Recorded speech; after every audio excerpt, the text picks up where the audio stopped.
Okay, I think we are streaming live on Facebook. It says we are. I'm just going to double check on my phone and then we'll just wait a minute. Yeah, we're there. Okay, cool.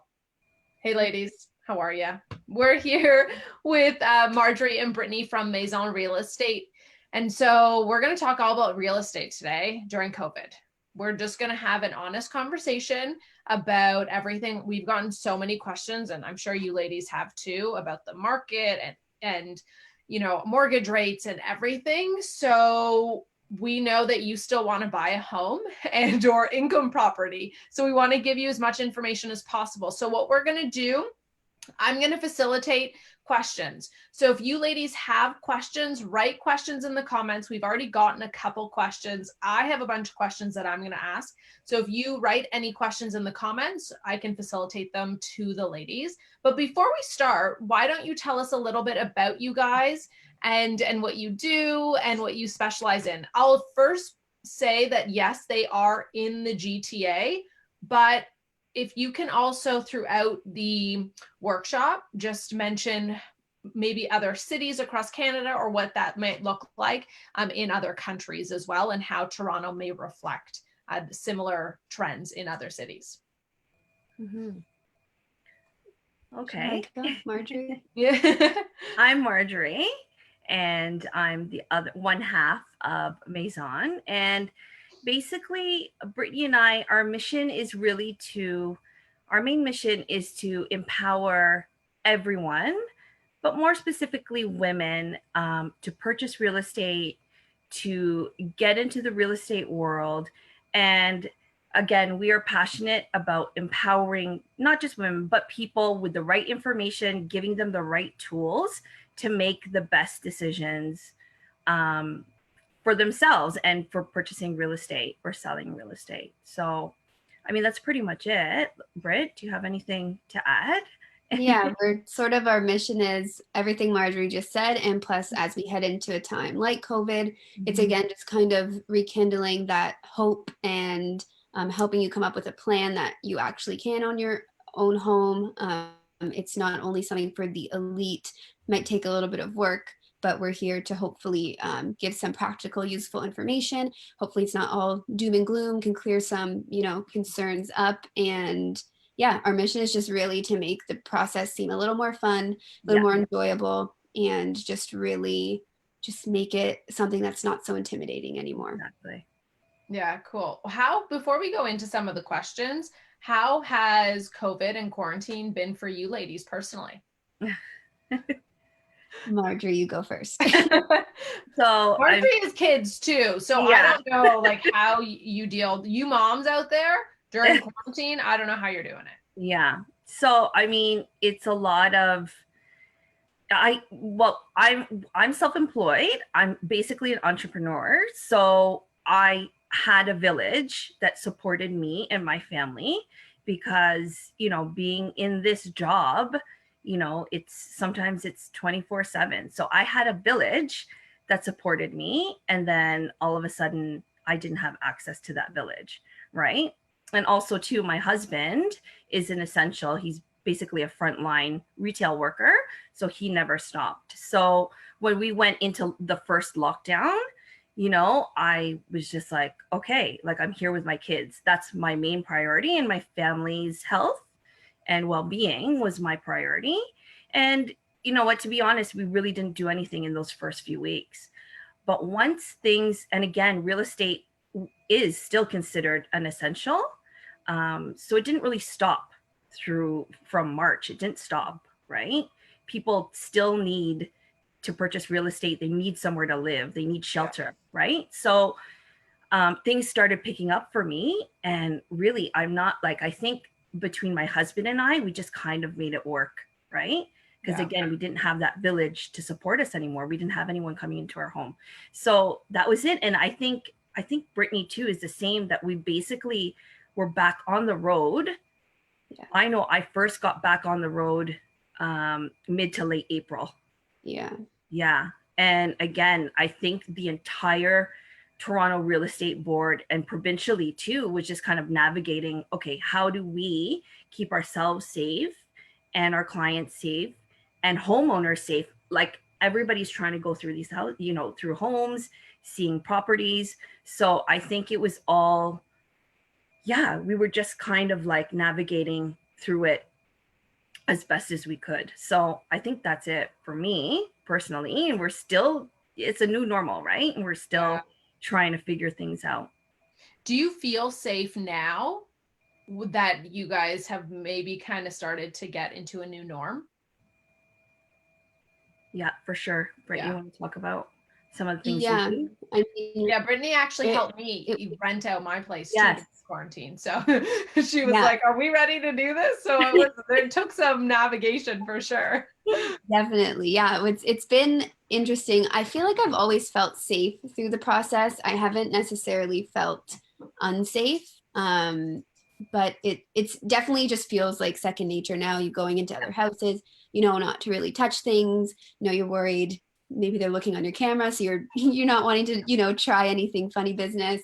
The masks are just second nature now. Yeah. Nobody hesitates to put them on. It's actually, now that we've kind of progressed and we know a little bit more, like, you know, it's not really the surface to surface like risk. So before it was very, very intense, where like people were leaving their cupboards open, don't touch anything, sanitize, wear foot covers, and it was very, very intense at the beginning.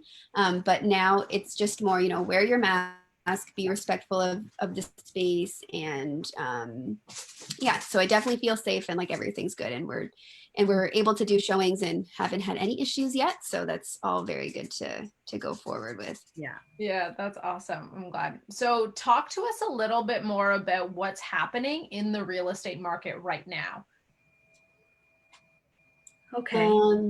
You want to go, Marjorie? I think, yeah, this like so many things have been happening, but I think for personally for Brittany and I, we've noticed like a push, right? So I think what happened was after people were like the first few weeks of lockdown, I think what people started thinking was like, I'm ready. I've been in my home. Perhaps I was thinking before that I should make a move, and that those first few weeks kind of just pushed people out, right? So I think for me personally, I've had a lot of my I call them the upgraders, right? So some of my families that weren't ready, they kind of didn't want to start the process of upgrading, moving their family. But once they were like with your entire family 24/7, I feel like some families and some parents were just like, okay, we are busting at the seams and now is the time, right? I mean, if you think about it, when the kids are at school and you're at work, you really aren't at home that much, right?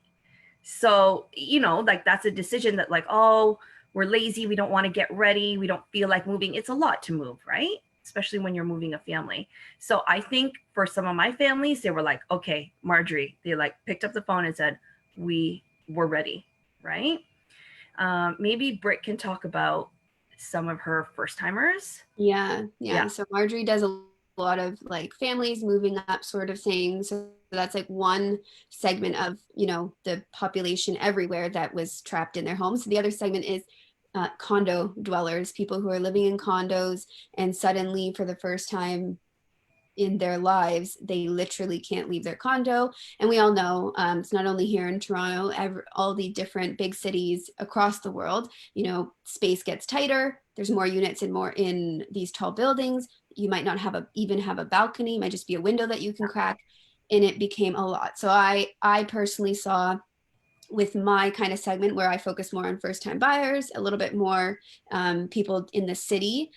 It was like it's been a mass exodus, either people just trying to get out of the downtown core. They're not working from home anymore. Why am I here? I don't need to be close to an office anymore. I'm getting claustrophobic in my unit. I'm trapped waiting for an elevator for, you know, 20, 30 minutes in some very high volume buildings, and just like, where can I go? So I've seen a lot of people get rid of their small condos and either go to something with a a little more space still, condo, because obviously there is still price constraints. Not every, the prices haven't gone that low that we can just suddenly all afford to buy condos, but people have really, really, really started to open their horizons, see what they can do to make the change, and they're prioritizing their lifestyle and now like working from home full time versus being in that downtown in the middle of everything sort of energy. So we've seen two really big impacts in condos, which is number one for sales.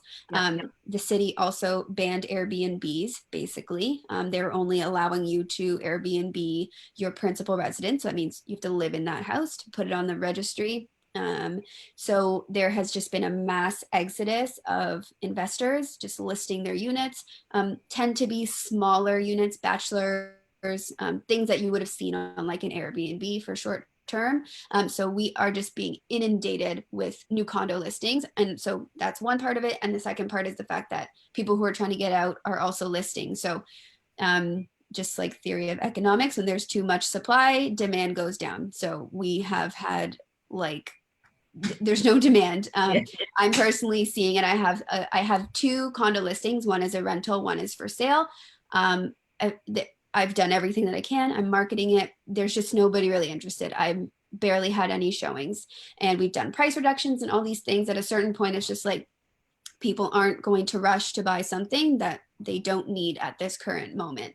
So rentals have also gone down. If you're renting, you probably would have seen that rents, if you're in like in a building, you might have seen something across the hall from you ended up going $100 to even $300 cheaper than maybe you were paying. So that's another really big area of the market it's been a really big impact, and it's hard to find a tenant, again, because nobody's really looking to be in the core of the city. And I'm not an expert on other cities, but I'm getting the general sense that this is happening in most major metropolitan areas, just as our lifestyle changed in ways that we would have never imagined. So double-edged sword, prices are going down, but it does give a good opportunity for some of those people who have been priced out. We're seeing prices that we haven't seen. And if you're a renter, same thing. There's nothing wrong with renting. You want to save a couple bucks. There's been some really great opportunities to get amazing condos at prices that are hundreds of dollars cheaper than we've seen in the last couple of years. So that's sort of where I've been at with seeing. Yeah. Neat. So now would be the time to negotiate your rent and or possibly pick up a smaller condo at a lower price point. Yeah, exactly. Okay. So the bigger condos, because I know my boyfriend and I are also looking to buy out of the city right now. And the houses are going crazy. So what does the housing market look like? Because like Brittany said, it's kind of been this mass exodus out of the city. So what's our hope if we want to find a house either in the city or out of the city? So I was going to say, to add to what, that's like a perfect segue, because what I was going to add to what Brittany was saying was the mass exodus is now people have realized, oh, like perhaps our job for the next year is going to be work from home. It's now time to move north. It's time to get out into the suburbs. So Brittany and I, both of us, our listings post-COVID in the suburbs have been like that. Right? So it's the flip side, right? So 30 minutes out of the city, 40 minutes out of the city, nothing was lasting. I think there was a point, Brittany, where like both of our listings in the suburbs would go in 24, 48 hours, things like that. Into bidding wars. So, it's, and again, this is maintained. It's the flipping the switch where people are like, okay, so it looks like my work is going to be remote. What now? My buying power can buy me a home. I'm ready to move to the suburbs. I don't have to commute, right? So that's the flip side of it, again, because of the mass exodus, right? I mean, there's even been like, I think a number of people buying cottages. And again, moving out to cottage country, right? So that's, again, out of the city and into the country. So neat. I mean, I feel like this was going to happen eventually. It just really sped everything up. So then what do people do? So if people are living in the city, both renters and homeowners, what are their options? I would say, so if you own so I'm going to take out, for in the city life, I'm going to take out houses, because houses and townhouses, semi-detached, those are all maintaining very strong. Yeah. There's no really need to kind of start game planning anything there. Okay. You're good. If you're looking, it's going to be competitive, but you're good. In terms of what are your options right now for condo living, option number one, let's talk about renters first. Let's do renters. So for renters, you definitely can probably find a place identical to your own that is cheaper. So what I've had for some of my landlord clients, now I don't want to say this is the best way to go about it, but this is just what's happening. So you kind of are in the power seat as a renter right now. So I've had some renters that have been, seeing that a unit across is about to go, you're at the end of your lease, you're month to month. They've reached out to their landlords and been like, hey, there's a unit across. Yeah. Can you lower my rent to the same? Otherwise, I'm on month to month, and I will just, I'll go apply for another one. Yeah. So on the landlord side of it, where, I have a lot of clients that are both renters and landlords. So I've had both of them reaching out to me. So I had my landlord literally in the first 2 or 3 weeks, one of my clients who had a tenant that just came forward and was like, the neighboring unit, the exact same unit right beside us, just went for $100 less. Will you be open to lowering the rent by $100? So my client reaches out to me and I was like, listen, at the end of the day, a tenant is better than no tenant. And I don't know if I can get you another tenant right now. So as a renter, that's something that you can do, negotiate, act in good faith. Don't just be trying to, get a good deal for no good reason. But if you really are seeing that rents have dropped significantly, your landlord's probably going to be willing to work with you. And the reason is, like I just said, it's better to have a paying tenant than to have none at all. So that $100 drop is better than $2,000 that they're not earning. So you're definitely in the power seat. Do some negotiating, see what happens. And if you really are that determined to get your expenses down, terminate your lease and go get a new one. You've got a lot of options right now. For the homeowners with condos, it's really tricky. If it is your principal residence, obviously you have the option to wait it out. That would be my professional opinion. Don't just sell it unless you really do need the space and it's affecting you. Your health and your sanity matters a lot. It's not Or just the cash too. Yeah. So if you can stay and ride it out, that would probably be my best opinion, because you're not going to get what you would have wanted even 4 months ago for it. So riding it out is a good option. If you're an investor and your unit is tenanted still, again, I'd say ride it out. Keep your tenant in there, keep them happy, keep them as long as you can to get through this sort of downward slump, because I think as a general consensus, most realtors do believe that we're going to see things come back up. It's a matter of time as things progress with the pandemic. What would be your estimate of, I know we're all guessing, when you say a matter of time, what could we be looking at here? I would say that worst case scenario, just based on, again, I'm not an expert on pandemic stuff. I want to say 3 to 5, like worst case, maybe 5 years from now. But I don't want to say, next year. I don't think next year is going to be normal at all. I think we're entering the bottom. So, like prices are coming down a bit. I think we're coming to the low point. And then I think it's just going to be a bit of a gradual upward tick until, we just had the vaccine announced. Things like that will definitely make a big impact. The biggest thing that I'm keeping an eye on in terms of when do I think things will come back up is just when do office buildings think that they're going to open back up, if they're going to open back up. That's sort of the barometer that I'm using, because it's all I can really track. So I would say a couple of years. If you've just purchased, like say you just purchased before the pandemic, and you're like, oh my God, those are the type of people I would say, if you just bought, wait, do not panic sell. I've had some clients that had to sell. They were just like, I can't do this, I need to get out. They did take a loss. They purchased beginning of the year, we sold middle of the year, and you're taking a loss. Prices are down But the one caveat is that certain units are going to remain stronger. So it really depends on each individual homeowner because it's going to be so specific. If you've got a little bachelor unit, you're probably not faring as well as somebody who's got a ginormous terrace on their condo. So it's going to be very specific. And if you have questions and you're worried or you can't keep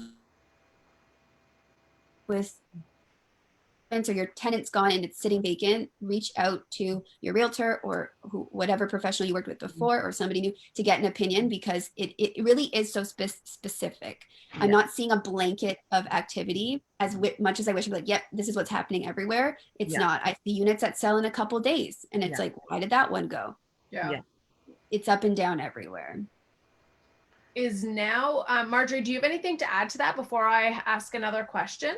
I think basically exactly just again to reiterate what Brittany was saying, ride it out if you can. And like you were saying, Vanessa, yes, there are going to be certain circumstances where, I mean, the fact of the matter is that in this pandemic, there's been loss. So job loss, money loss, and that's a fact. That's, you know, a fact of life and a fact of this pandemic.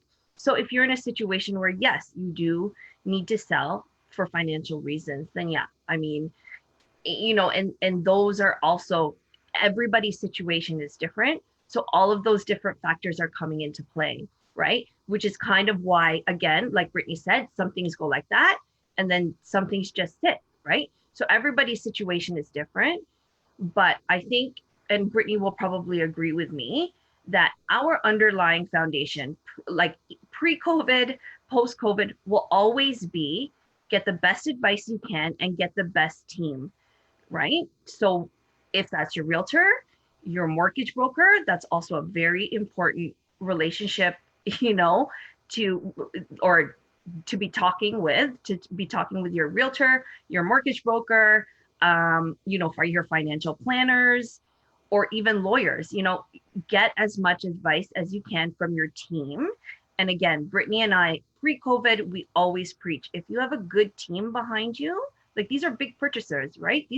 This is your livelihood you're speaking of, right? So again, I cannot emphasize more that the team in this case is who you need to lean on, right? Yeah. And if you don't have a team or you want a second opinion, reach out to the ladies. We'll put their contact info above this video and in the comments. So feel free to reach out. They offer free consultations. So is now the time to buy? Because I know we've done quite a few workshops together and I will link those below too. And we've talked about, you know, how to buy in the city. Is that even a thought? Do people care about owning in the city anymore? And what are people really thinking about when wanting to own property? Yeah, I think people definitely still want to own in the city. It's hard because I think what it's done is I think anybody who is looking into purchasing a condo pre-COVID, it didn't necessarily change their plan completely. It just skewed the trajectory. So I like to say, yes, this is a good time because this is the first time in a long time where some of these price points haven't existed for a long time. Like there are, now again, are you getting a ginormous condo for $400,000? Absolutely not. We have not seen things go that south, but that little bit, you know, I get a lot of, you know, for somebody making like an average-ish income, you know, you're making $50,000 or something around that. You're usually like, you're just stuck by, you know, that little bit. There maybe is, you know, you need 50,000 more in approval amount, or you're just shy of where you need to be. And there are two good reasons right now why, if you were struggling to qualify or were worried about numbers before, why you might be surprised and able to afford now is, number one, the prices have come down. So we've definitely seen a cooling down.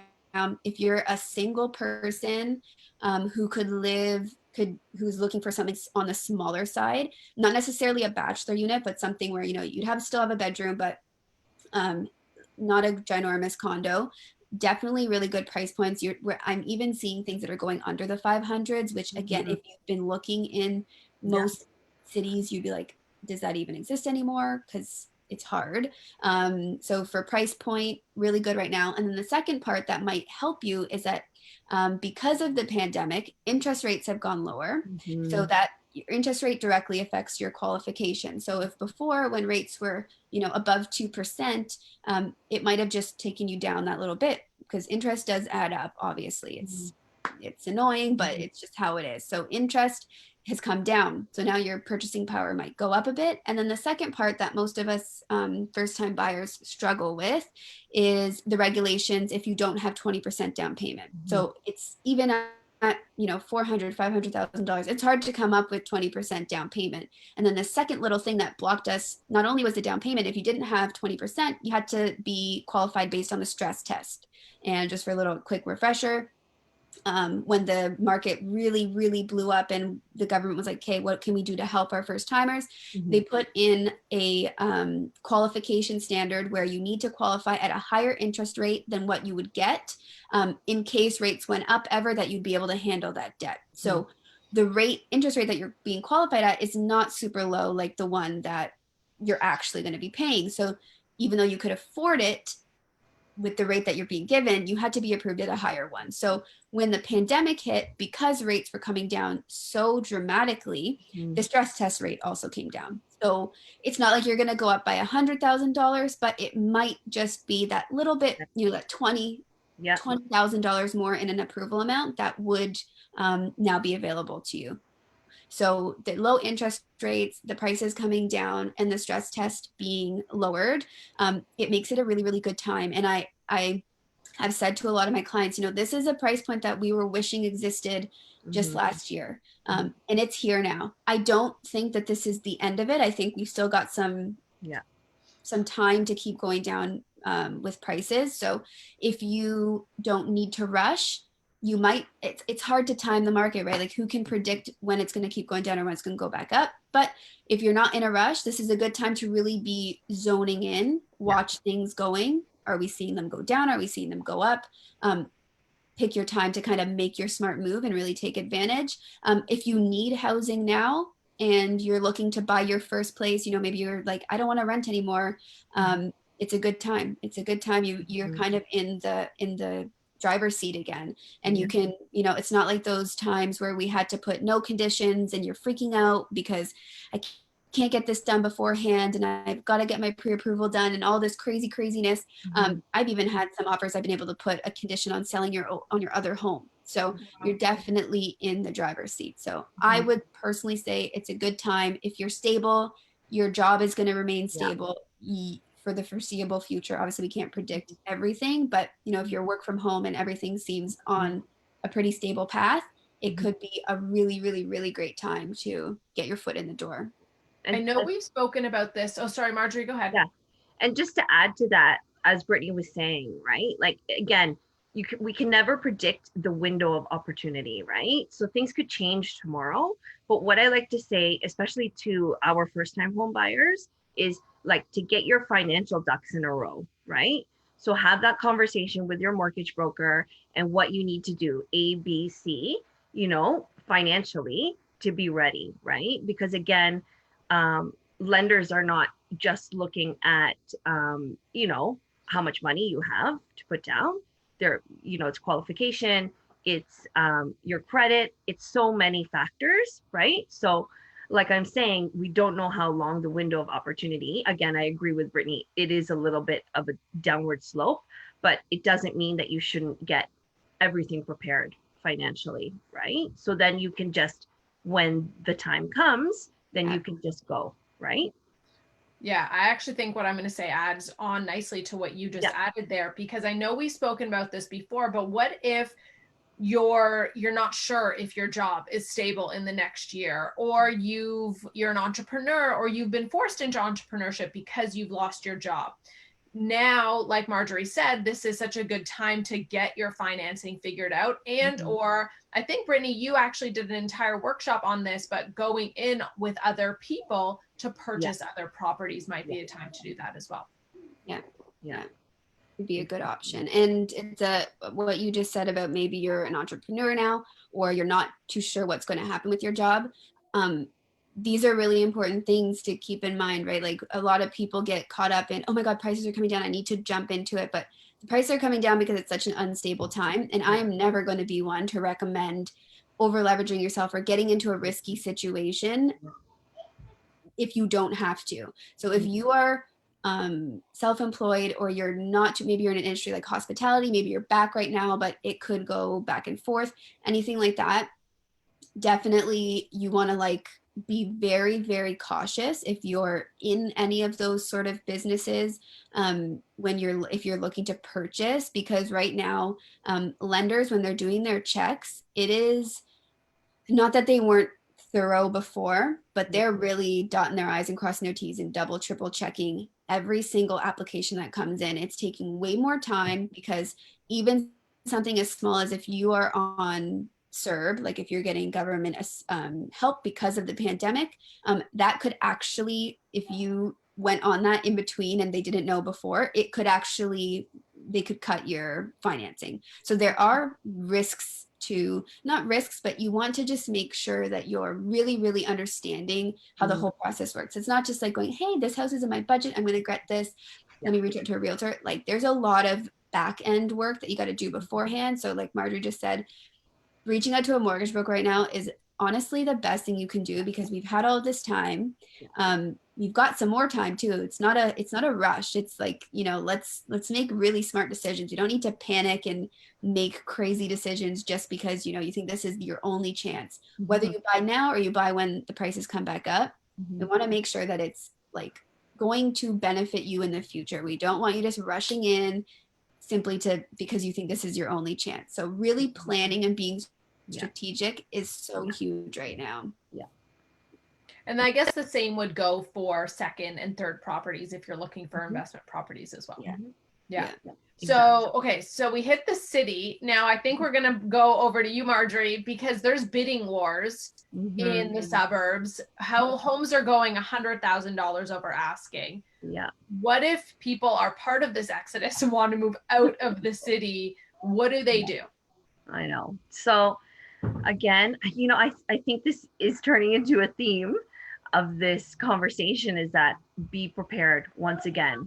So even though, you know, you have, you know, you're in the power seat, like Brittany said, when you're buying a condo right now, it doesn't mean that you can't be in the power seat when you're in a bidding war, right? And Brittany and I have been in our fair share of bidding wars, and its preparation is key, knowledge, and just like, you know, leaning on your realtor to give you the best advice. So, you know, Brittany and I, when we're in the suburbs, like again, we service everywhere in the GTA, but you know, if we know that we're in a hot neighborhood, right?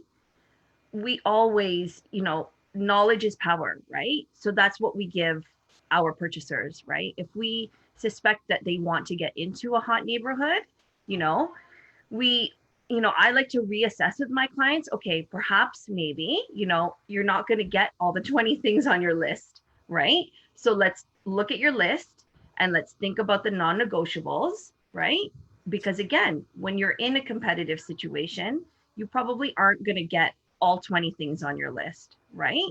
So if being in a certain neighborhood is more important to you versus having 3 bathrooms, you know, it's time to reassess and to think about again, because it's simple economics, it's supply and demand, right? So right now, the supply is low in the suburbs. It's low for semi-detached homes, townhomes, even detached homes. It's, you know, it's just, if you can have the more knowledge that you can have going into a competitive situation, it's going to give you that power, right? And I mean, you know, and we can't always say that it's going to work the first time, right, Britt? Like it's, you know, we've had clients that have gone into multiple bidding wars, right? And it doesn't necessarily mean, you know, like I tell people, don't get discouraged, right? Let's not try and get discouraged. Again, let's reassess what our non-negotiables are, right? And then, so then when we do find, you know, the one or close to the one, that you go in, you know, with the best offer, and again, like advice from your realtors, that you're not going to overpay, right? Because that's also what happens in bidding wars, right? And that is not what Brittany and I want for any of our clients, right? We're not here to have anyone over leveraging themselves. So that's pretty much it. I mean, you know, again, like being prepared again to go into a competitive market, right? Yeah, I feel like if you live in a suburb, you should sell your home and then go rent or buy smaller in the city and then sell it after. But we have a question because Jill was saying same thing, what we're just talking about, Marjorie, that she was trying to buy in Oshawa. If you're not from the GTA, it is a little suburb outside of Toronto. And she said it was once affordable, now is not. What should first-time home buyers now be doing? Should they be waiting if they're looking to get out of the city and like hanging tight? Or, you know, you just said be prepared, have your financing, know your budgets, know your non-negotiables. Yeah, exactly. Yeah, I think, yeah, they definitely, I don't want to say that they should wait per se, though. It's such a hard, and I know I saw her comment, and it's, you know, it's such a common, it's a common story, right? It's like, you know, I'm a single person, I have this goal, I've saved my money. You know, you go into it like, okay, I've got this much money saved. In your head, you're like, I should be able to buy a house. Like, let's do this. And then you get to that point and you're like, oh my God, like that's still not enough. And it's so discouraging. And I feel it my own self. And I know Marjorie, she sold her house and she got a new house. It's so discouraging to be like, why? Like I've done all of this work and it's not enough. Like, but the reality is, and I have a lot of clients kind of in the whole story that we were just talking about, if you're looking to get in somewhere that's in that a very entry level price point, that is probably the hottest market right now in the suburbs, is that those houses for those first timers, again, related to the people leaving the city, getting out of condos, whether they're condos in the suburbs or condos in the city, these properties, like there are tons of people getting in there, and there's always going to be somebody who's got just that little bit more, who might overpay that little bit more to beat you. And it's like, I don't want to say get discouraged, but you need to be prepared. Like Marjorie just said, you need to be prepared because there comes a point where maybe right now you're very close. So like, what can we do to get you there? And I know that she did write in her comment, are condo townhomes a good option? Because she's saying that there's some that have lower prices with a little bit of a maintenance fee that seem more reasonable. Absolutely, I think they're still a good option. We can maybe go a little deeper into that. But the problem with people who feel like her is that there is going to become a point, and no matter how much we wish prices would come down, or we wish that the certain price point existed, you will get priced out. And it's one of the biggest struggles that I'm dealing with at the current moment with some of my clients, and all different price points. It's not just this entry level. It's even people looking for, you know, their final step house, something over $1 million, where the prices are changing so quickly week over week, because you're getting, you know, 2 houses go up, sold in a snap. Now that's your new baseline, right? That's kind of the, when you're, you know, you're on realtor.ca, you're looking at houses, you're browsing, and, you know, you see what the price is listed for, and then you see suddenly, oh my God, it sold for 100,000 more. And in your brain, like, that's crazy. People are paying so much more. Yeah. You have to keep it all in perspective, right? The price that it was listed at wasn't what they intended, and it wasn't the market value. So the real value was probably about 100,000 more, and that's what they got. Yeah. Totally fair. And that's when Marjorie said, you know, we don't want you to overpay. This is the sort of conversation that you have. Now, the problem gets to, as people keep doing that and more people get more desperate because there's such limited inventory, and not everybody's just moving for the sake of moving. Some people have to move. You might not have a choice. Maybe you're having a baby, or you're in a rental and now your lease is up and you're like, I'm not going to rent again. You might have to move. So there's going to be people who can go up to that amount, and it sets the standard. If the neighbor house sold for $1 million, the next one's probably gonna, if they're similar, it's gonna go for $1 million or more. So if you don't really pay attention, you can very quickly get priced out, and then we're kind of back to square one, where we're like, okay, how can we get you saving more? Or do we now need to look 30 minutes out of the city versus 20? Or do we need to look an hour out of the city versus 30? These things are going to start to change, and you're going to it's going to continue that pattern of feeling discouraged. So it's really important to, if this is on your mind right now, if you're thinking, okay, I've got some money, can I start? Can I do something? I would start the conversation sooner than later, especially for these types of homes, just because I've seen it with my clients. We wait, 2 weeks where one house that they're like, oh no, I don't want to pay that much. 2 weeks later, we're offering more than that one that they missed out on because we couldn't, kind of get our ducks in a row and really solidify our budget and, make the moves that we have to make. So I don't want people to feel overwhelmed by this information, but it's important to understand that things are going to keep moving and you just have to be able to keep up with it. And that's why, starting those conversations, getting with the broker, getting with your realtor, just start the process and see where you're at. And then let's game plan from there so that you can actually get your foot in the door. Whether that's this year, maybe it's not, but we still want to make sure that you don't lose out for just not, getting the information that you needed. Yeah. And I think also too, I think when people are moving up, let's say from a condo to their entry level home, not to say that everybody has blinders, but like there's a certain oh, I want this and I want this and this is what I was thinking in this specific neighborhood. And I always encourage people, let's keep an open mind, you know what I mean? And again, trust the knowledge that your realtor has. So, there have been several times, and I'm sure Brittany's been in this position where there's so much power on the internet and on listings, right? So something that they would have seen that they would have passed because the photos weren't very well or it wasn't presented or marketed very well. I always say, you know what, guys, don't pass it up. Let's just go. We're out on the road. Let's go see it. And again, I've had the reaction where it's oh my goodness, this is so much better than it was presented online, right? I'm so glad that you took us to this. And some have ended up, that's what they purchased, right? So again, trust the knowledge of your realtor because, we have a wider perspective, right?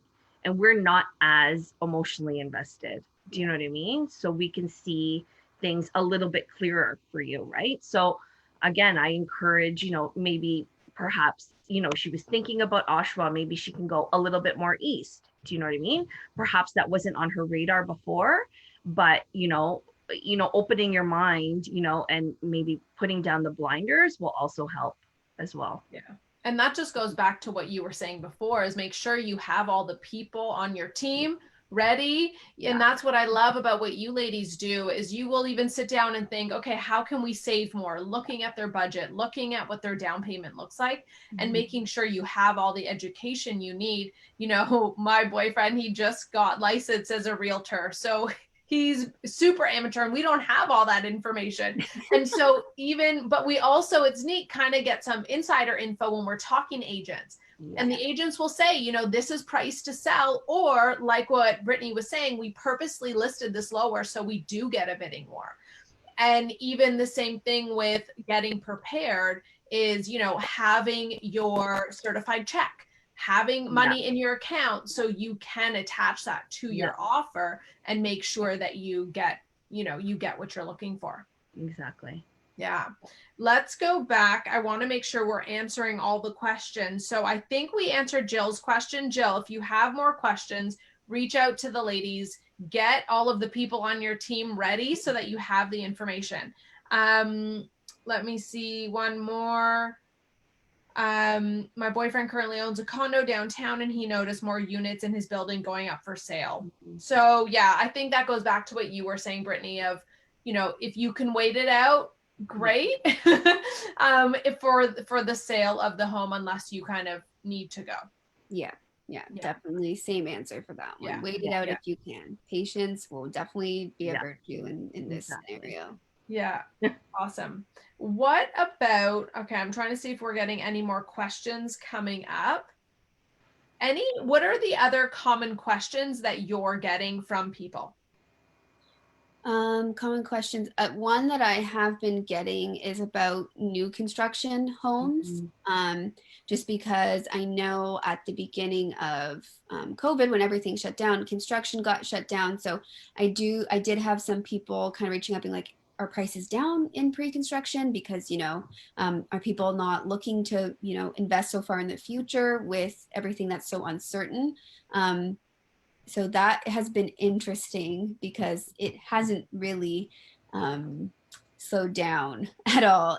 For townhouses, especially townhouses, freehold, semi-detached, those sort of homes, those are really, really selling like hotcakes still for new builds, and they are going, for things that'll be done in a year or two, could be a really good option for people. So if that's something you were thinking about, it could be a good option, and it takes out that little bit of that extra stress of like what you're saying right now, which is I'm multiple offers on all these townhouses. What do I do? There could be a really good new build option where it takes out a bit of that competitiveness because it's not as intense and as quick, fast paced as a resale. I personally just bought myself, my fiance and I bought our first place together, and I bought a pre-construction townhome for myself. So it was a little bit more easy and get in a nice, comfortable price point. So that is something where if you are thinking about buying a new build home, definitely talk to your realtor because it could be a good time to start game planning that. And again, if you're worried about money or you need a little more time, it could be a really good option because we have been seeing that there are some options to have an extended deposit structure. So if you are ready to get moving, but you're not quite there yet, but you think by that time you'll have that cash, could be a really, really good option.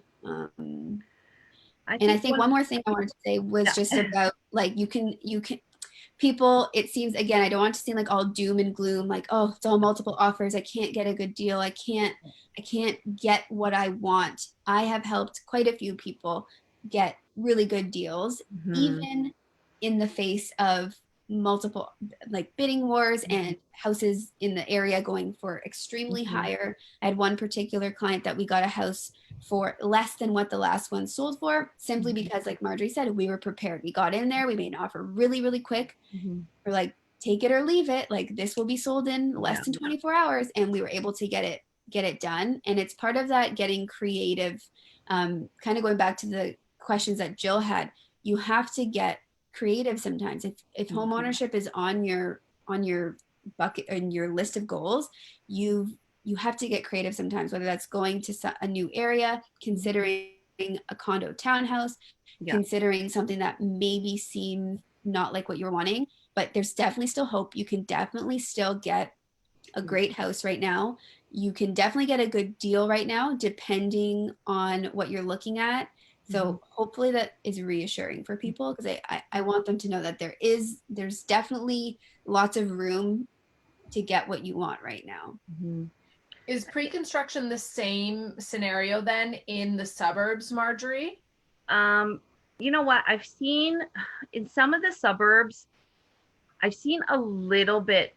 Brittany purchased actually in the suburbs, and I think her development went pretty quickly, right, Britt? Yeah, there's still some units left, but it is going pretty quickly, but it's small. But also too, like, again, I think it goes back to the point where, like, pre-construction or resale, that entry level point is always the hottest market. So personally, where I live, in the neighborhood where I live, like anything that's over $1 million or over 1.1 to 1.2, it takes time, right? It's taking time only because people are finding that they can get some better deals under $1 million, right? So some of the newer pre-construction inventory is sitting a little bit longer, like over 1.2, to the higher price point up to 2 million, only because of that product, right? Like that's, that's not an entry level product. So those are sitting, whereas like 3 years ago, it was like a lineup situation with those types of homes. So, again, it's all very neighborhood specific, right? So the only other thing that I had to add was, Brittany and I, probably one of the most common questions that we get is, should I buy or should I sell first, right? So for somebody that already has real estate, right? Marjorie, Brittany, do we buy or do we sell first? And again, every situation is specific. So let's just say you're in a condo, in a 1-bedroom condo right now, and you want to upgrade, and you're like, oh, okay, well, I'm going to buy first, right? But you're depending on the sale of that condo. Our advice would be like, sell the condo first, do not buy anything until you sell that condo. So again, it's specific, right? Whereas if you have a really great townhouse in the suburbs, chances are that's probably going to go in a few days, right? So again, it's all neighborhood specific. It's specific to your situation. And yeah, again, like, talk to your realtor, right? Talk to your mortgage broker and see what you can do from there. What do the purchases of land look like right now? Is it smart to look at land and potentially build your own home? What do building costs and land costs look like in this environment? So I personally actually just went out to value something in my neighborhood with a tear down, and I'm just looking at the value of the land. And in my neighborhood, it's held, right? So even though the structure that's currently on that land is ready to go, like it's not livable at all. If you're going to market something like that to a builder or to an end user who's going to contract out a builder, I mean, the fact of the matter is that I don't know if Brittany can speak to this, but I think that the price per square footage for custom homes hasn't gone down very much, right? So if you're, let's just say, I'm just using an example, but like if you're paying $200 per square foot on a custom, right? And you are still looking at land values that are still, at 700-800, right? Add that on your build onto that. So it's a high, it's a higher price point, right? So that's something to consider as well, because again, it's the value of the land that's holding, but again, it's neighborhood specific, right? So where I am, the value of the land is holding. I'm sure where Brittany is, the value of the land is holding in some parts of the suburbs, but that's not necessarily the case in other places, right? So again, it's specific to certain neighborhoods, certain communities, right? Yeah. And I also want to remember Sorry. It's important to there's two types. Like you can get those like land where maybe there's an existing structure and it's more of just like a build. And then there's the land like investment land, like, acres and acres to be purchased and held on to, which kind of gets into like a whole bigger picture. But the basis of all real estate, I always say, like, the house is great, the land is what you're purchasing. Like, you want to make sure that you're getting land in a good neighborhood. So if you're like, we don't really deal with the big commercial level vacant land like that, but if it's in terms of like a property with maybe an old house or a little cabin on it or something, definitely still holding their value. But it's really important to remember right now, if you are even considering doing a project, everybody and their mother is doing work on their house right now. So good luck to you finding contractors that are available. So just like COVID has absolutely, like, it's unbelievable the wait times. We got a new front door at our house and we ordered it in, I think it was like September. It's not going to come until the end of January. So like just keeping things like that in mind with people being at home. And if you're thinking, even if you're buying a house but just needs a little bit of, a little bit of an interior reno, it is extremely hard right now to find contractors and providers to get that work done for you. So you need to build that into your COVID kind of plan in your plans for real estate. Exactly. That's a great point, because if you're looking to purchase something that needs work, like, you have to consider that lead time in, right? So if it means that you need to be having conversations with contractors before you even hit, looking for properties, that's actually a really good point, because if you're going to consider getting something that needs to be renovated versus not being renovated, perhaps the availability of that a specific contractor that you want, I know some contractors that are booking into 2020, like 2021 easily, right? So that's also something to consider, right? Yeah, and make sure you can live in it for a few months before you can get it fixed. Yeah. So good. Is there anything else? So ladies, if you are watching this live, feel free to post any comments below. I see a bunch of you watching live, so post any comments. If you don't have any questions now, you can continue to put comments and questions in the comment section, and Marjorie and Brittany will come in. They'll answer your questions. Again, I'll put their contact info so you can reach out to them. Anything else you ladies want to chat about before we finish up today? No. Anything, Marjorie? No. Yeah, I think we covered a lot of good stuff. I feel like, again, I know everybody is just, you know, on the edge of their seat waiting what's going to happen next. And it is extremely, like I said before, it is frustrating. It's discouraging that, you know, I know a lot of us, even myself included, when the COVID, even, you know, we were go home, don't leave. And I was like, oh my God, is this going to be like the end of it all? Like our price is going to drop 20, like, you know, people were throwing out, oh, it's going to be 20% down by the end of the year, you know. So it was there's so much information coming, and it's not just at the general public, even us as agents, you know, there's all these articles coming out and all these professionals giving their opinion, and, you know, the banks giving their opinion, and this is what we think is going to happen. And it's so much. So like you said, we're always here to answer questions. We're always here. There's, you know, there's no pressure with us. We always say, whether you're ready to buy now, whether you're ready to buy in 6 years, like, send us a message. Like, we're just here to help people. It's not about making a sale. Like, we get that, but we're here, you know, for the hugest transaction of most people's lives. We don't want to just be here for the first one, you know, we want to be here for the other one. So we're here to provide all of that value, and everything is just crazy right now. So if you have specific questions, we've given our best kind of general indicators for everybody to kind of give you a jumping off point. But if anything that we said, you're like, oh, is that going to happen for me? Or is that possible for me? Literally, it's going to come down to how specifically it's going to relate to you. So never hesitate to ask us a question. There's no stupid questions. Like, we're always just want to have a conversation, whether it's just a quick Zoom call, even a phone call, texting, anything like that, just to keep you aligned with what's going to be true for you. Because if you just get your head stuck in the news feed, we always say this, if you just get stuck with what you see on CP24 every night, you are going to go mental, because how can you make sense of what's happening?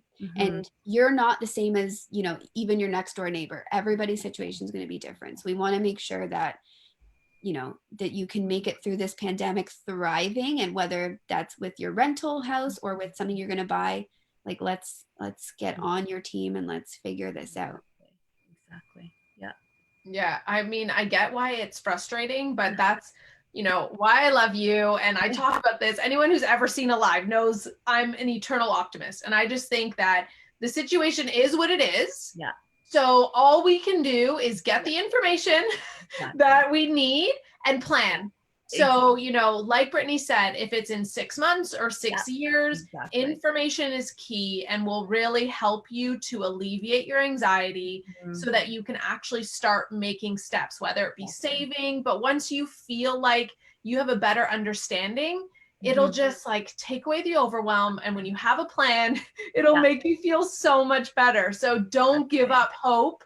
Just be flexible on your timeline and know that it can totally happen for you. And the ladies will help you figure out how to save. Maybe you need to figure out how to make more money. You know, if you need to figure out how to make more money, find the right people for that. Find coaches. I'm actually doing a workshop on Monday of how to make 6K in 6 months for entrepreneurs. So you can join that, but just find the right people, whatever industry you're in, so that you can solve whatever situation you're in right now.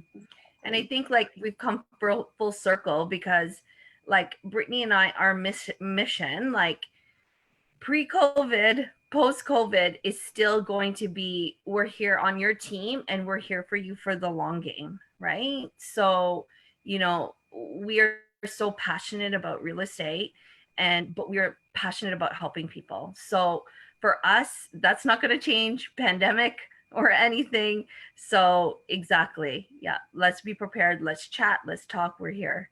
That's so good. Awesome. Well, thanks so much, ladies, for coming on live, always providing more info.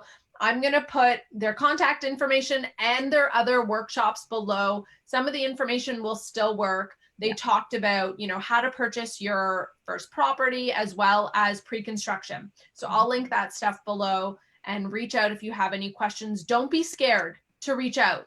Information is power, and just make sure that you know and get the right people on your team. Obviously, these ladies are super useful. If you are not in the Greater Toronto area, you can still reach out and they can refer you people that they know that will be able to help you regardless of where you are in the country, or if you're in another country, they can send you different referrals as well if you want some more people to talk to, as well as mortgage brokers. And I'll link some people below that are mortgage brokers as well within the community.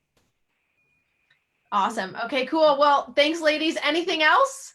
That's it. Okay, cool. Thank you so much, TLC, for watching. I hope this has been helpful. We're going to end this live now, but feel free to comment below or ask any other questions, and then we'll circle back and answer those for you. Have a good evening. Bye. Bye.